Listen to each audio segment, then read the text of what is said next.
I heard you have a few tricks up your sleeve for today. Oh yeah, So get ready for my memes, but I really can't wait for this one. Pretty excited. We've been talking about it all year, so we gotta put it out in front of all our customers to hear their feedback. So moment. and and you just mentioned it. We've been talking about integration all year, and I think also a lot of our viewers probably have some kind of intuitive understanding what an integration is. But do you mind just going back to the start and telling us what does integration actually mean?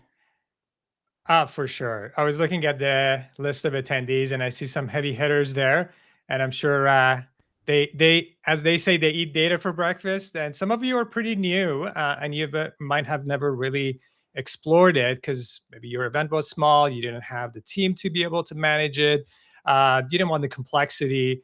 But the basic of integration is really as simple as what you see on the screen. You got two systems, apps or platforms, whatever you want to call it. They have their own databases.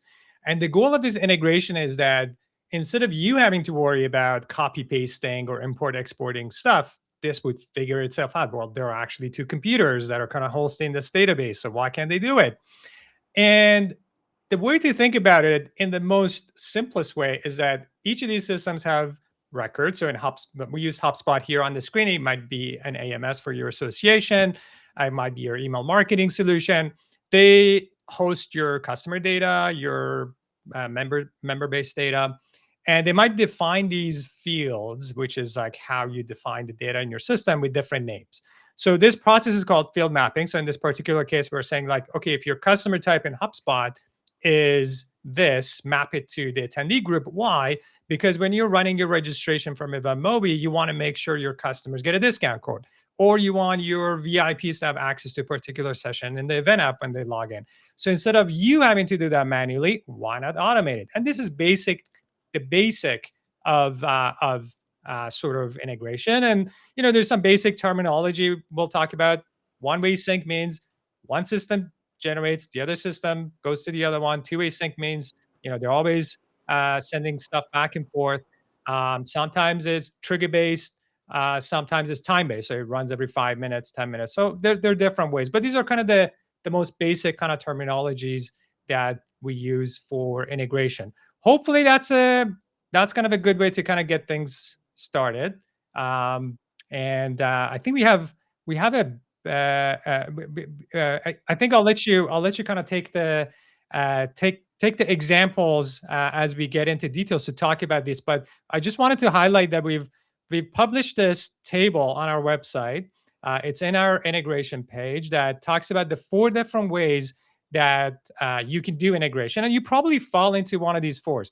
Either you're using in a spreadsheet, or you're using like a DIY platform like Zapier or Make, or one of these tools like Lindy, or you're lucky enough that one of your event management tools had a native integration, or you're like, stuff we want to do really complex, or a tool is not the apps that we use are not popular enough, and nobody has built integration for it, so we have to build a custom integration. And you kind of fall between one of these 4s, and I think you're going to talk about what's the differences between these 4, Torben, very quickly. But I just kind of want to try to recap, because in theory, and this is the promise that I think everybody in the industry has always tried to make, but I also feel maybe not necessarily delivered, is that integration should be simple, but in the end of the day, they're not. Yes, exactly. They make you scream.